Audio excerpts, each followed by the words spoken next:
All right, y'all, welcome back to the show. Starting the third hour anti-war radio here. And joined on the phone by Jason Ditz. He's our news editor at antiwar.com, news.antiwar.com. And, of course, Egypt is all the biggest headlines, but we got a war going on over there in Afghanistan. And I don't want to fall behind on covering that thing for you. So, Jason, tell us what's going on in Afghanistan this week. Well, right now the focus in Afghanistan is on some talks going on in Munich amongst the NATO leaders and Afghan President Karzai.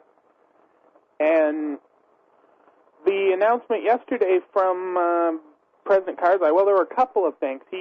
For one, he's angry about efforts by NATO to rout their reconstruction efforts around the Afghan government because of his government's ridiculous level of corruption.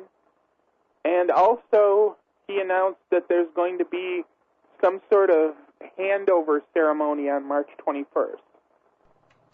Handover ceremony of what? It's supposed to be the beginning of the handover to Afghan control of the war effort. Right at the time that they're having to finance all of the domestic projects by going around the government because it's too corrupt to have them do it. Right, and he's complaining about that because he says it's making his government look bad.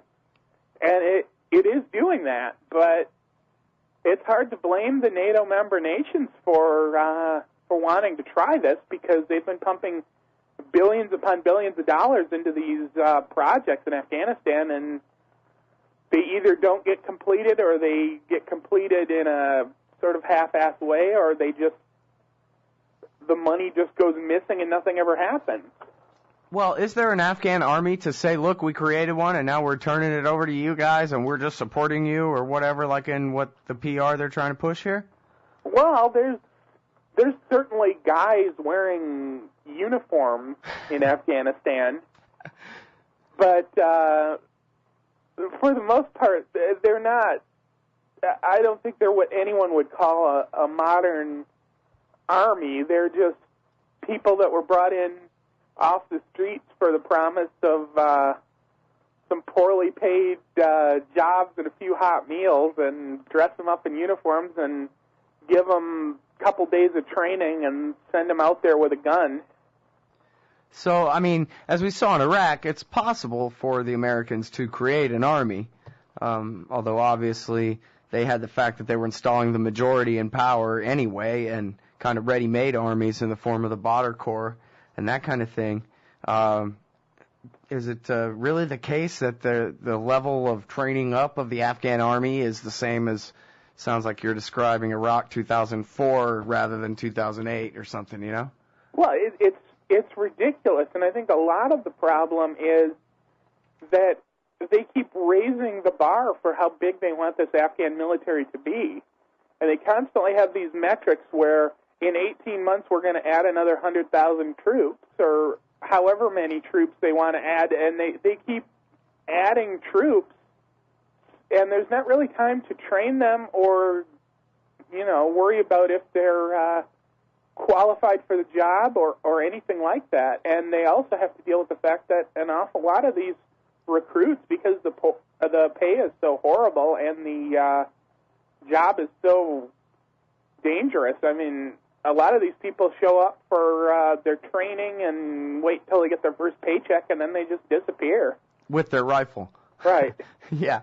Well, I mean, it would seem, and maybe I'm just speculating too much here or whatever, but it would seem like if they were going on missions and there was anything that that the military command could portray to the press as some kind of military success or benchmark test being passed by the Afghan army, we would have heard of that, right? I mean, that's the kind of thing. It's not like we're not hearing that because they keep that secret. We're not hearing that because it just doesn't exist.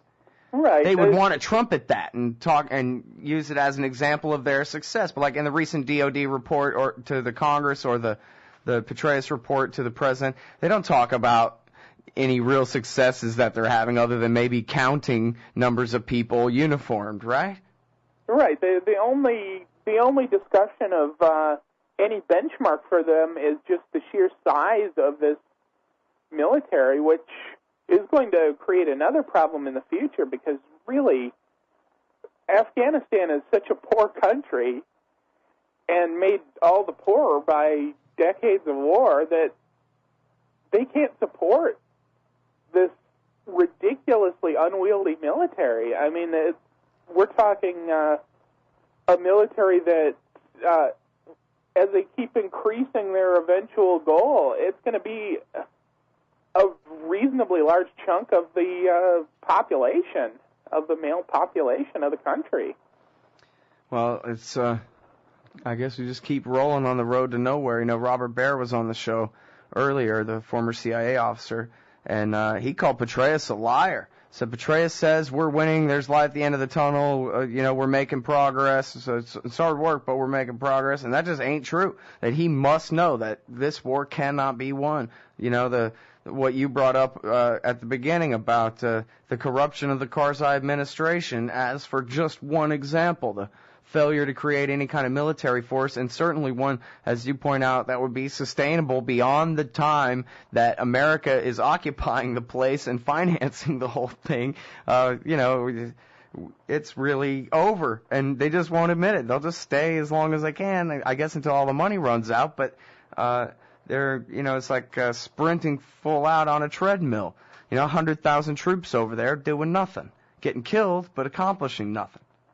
Well, and General Petraeus came in with this ridiculous reputation of being the man who won Iraq, when he sort of got this reputation in spite of himself.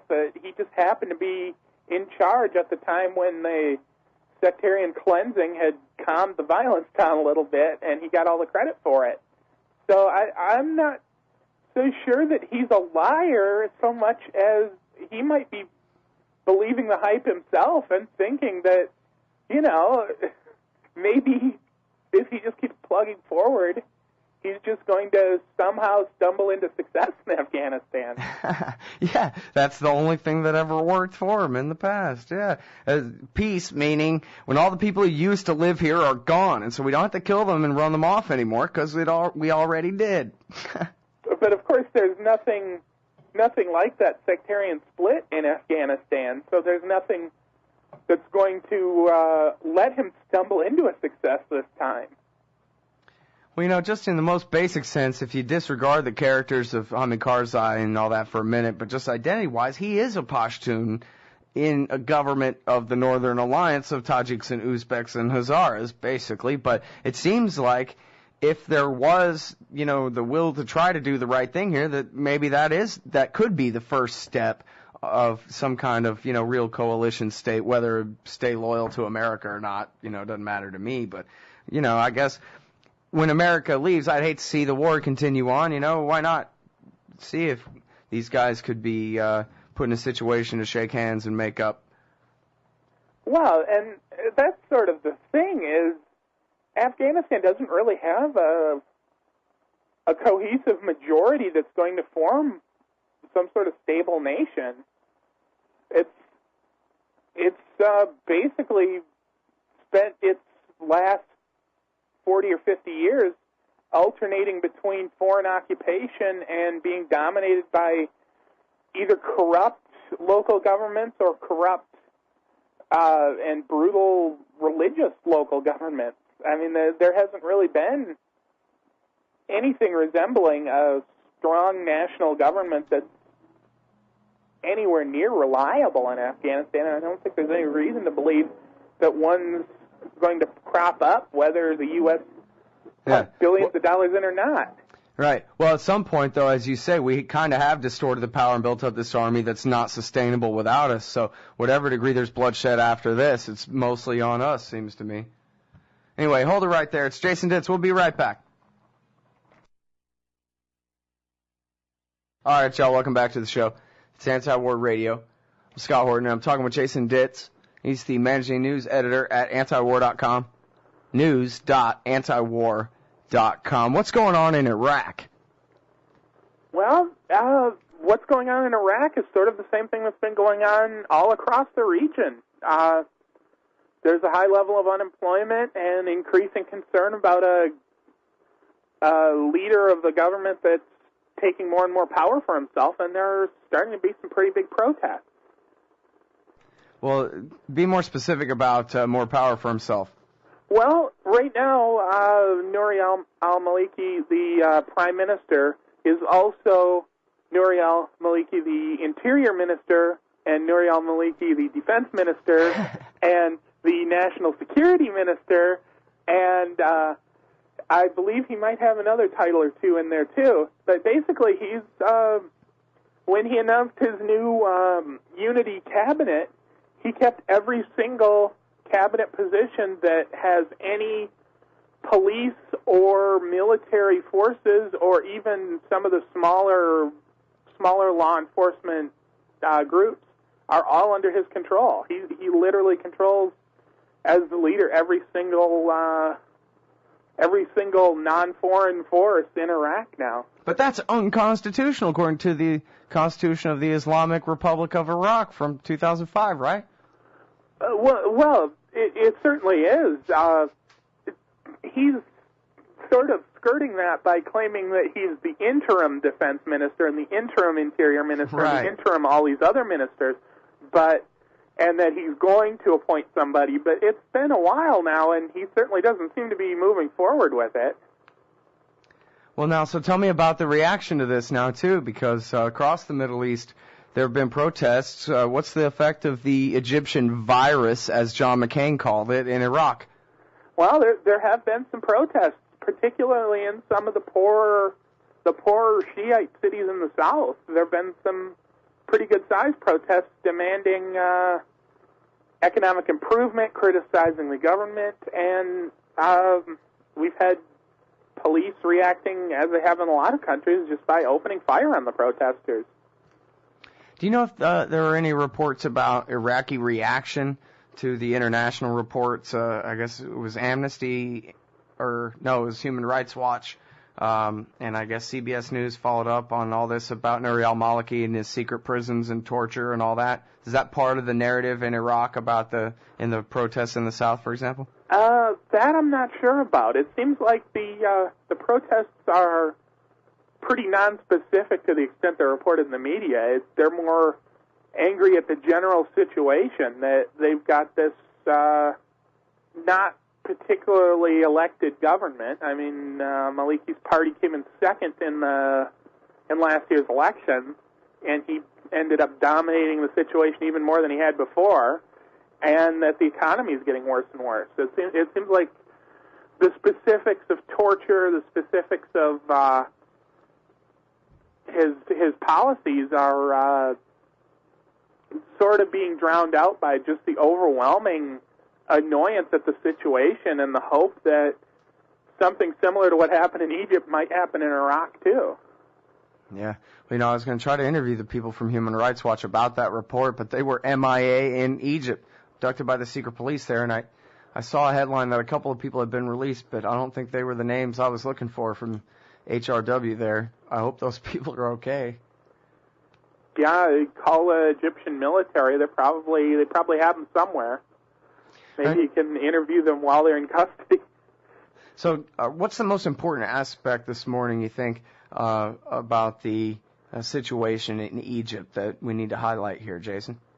Well, I think something that's really gone unreported that's incredibly important is the Egyptian military itself. They were sort of treated as a neutral party at the start. They started arresting a lot of human rights activists, like you say, a lot of journalists, nominally for their own protection, but of course they're holding them without charges and in many cases without letting them contact anybody, so I don't know that they're being protected all that well. But the other big problem is Egypt's military, just the sheer dominance it has over the economy there is incredible. And that's really been kind of the unreported story as they talk about, food riots in Egypt. People are angry at the price of food being so high. Well, the Egyptian military grows some 20% of the food in Egypt. Really? Yeah, I mean, I actually saw your headline, but I didn't get a chance to read it this morning about that. The what do you call it here? Egypt's military-industrial bottled water farming complex. Yeah, they have the largest bottled water company in Egypt, which was also supplying bottled water to the U.S. Embassy, although a couple of years ago they had to stop supplying bottled water to the embassy when one of their samples tested positive for too high a level of radiation. And they make appliances, they make cars, they make virtually everything in Egypt. They dominate that economy in a way that's really unprecedented in a Western economy. It's more of a command economy like the Soviet Union, where they've got this overwhelming economic force and all these conscripts that are being paid trivial amounts of money to work in factories as soldiers. Well, I was talking with Bob Baer, I think, as I mentioned earlier, and he was talking about short-term pessimism as far as the success of this revolution, because, as you say, the military virtually runs the whole society, and that's not going to change. It probably will just be Suleiman instead for a while, and if the people don't like it, it's going to be, I guess, more like Iran, where the revolution starts but sputters out, it can't maintain in the face of overwhelming power. That over the long term, this may signify a real change for the entire region. But in the short term, he was saying it looks to him like, where's the Egyptian military ain't going anywhere. The revolution ain't going to win until this apparatus that you're describing falls, not just Hosni Mubarak. Right, and it seems like the protesters, at least from what I've seen from the coverage on CNN and Al Jazeera, don't really get that yet. They don't really see the connection between the military's stranglehold over most of the economy and the disastrous situation in their economy that mostly is focused on Mubarak right now. But if you just swap him out for Suleiman, nothing's really going to have changed. Yeah. Well, it really does, of course, I guess, come down to those conscripts that you mentioned there. And if Suleiman takes over and the people refuse to accept that as good enough and continue to protest, and they just want to consolidate their power, then the question is whether the conscript soldiers at the bottom are willing to carry out those orders and put the insurrection down. It's not really an armed one yet, but I don't know. I got short-term pessimism too, Jason. Well, it's such an economic boon in Egypt for those top military people to have the military dominating their economy like this. All those profits from all those companies that they own go completely off budget. They're not reported at all. So we don't really know how big the Egyptian military is. We don't know how much money they spend in a given year. All we know is the $1.3 billion that the U.S. gives them and the $3 billion or so that the Egyptian government gives them. But that's probably actually a fairly small portion of their overall budget. And a lot of that money, since it's completely off budget, can just go into building expensive villas for the commanders and into their private bank accounts without anyone outside of the military being any the wiser. Yeah. Well, I guess, that system certainly, is built in a way that guarantees its own destruction, but the question is when. And people might really be sick and tired of Hosni Mubarak, but that seems like a pretty powerful apparatus to overthrow, not Tunisia. Right. There's a lot of money behind it, and a lot of people that stand to lose quite a bit if it falls, but inevitably it's going to fall because it's destroying the free market in Egypt. How can you compete against a military that has the ability to conscript its own employees, pay them below market wages, doesn't pay taxes, and doesn't have to comply with any regulations? Right, and takes over every aspect of production that they can. Yeah, that really is a sad state of affairs. You can definitely understand why people in Tahrir Square will be sick and tired of it. All right, well, thanks. I'm sorry for talking so much, but thanks very much for your time, your review of this news with us, Jason. Oh, thanks for having me. Appreciate it. Everybody, that's Jason Ditz, news director of antiwar.com or news editor, news.antiwar.com.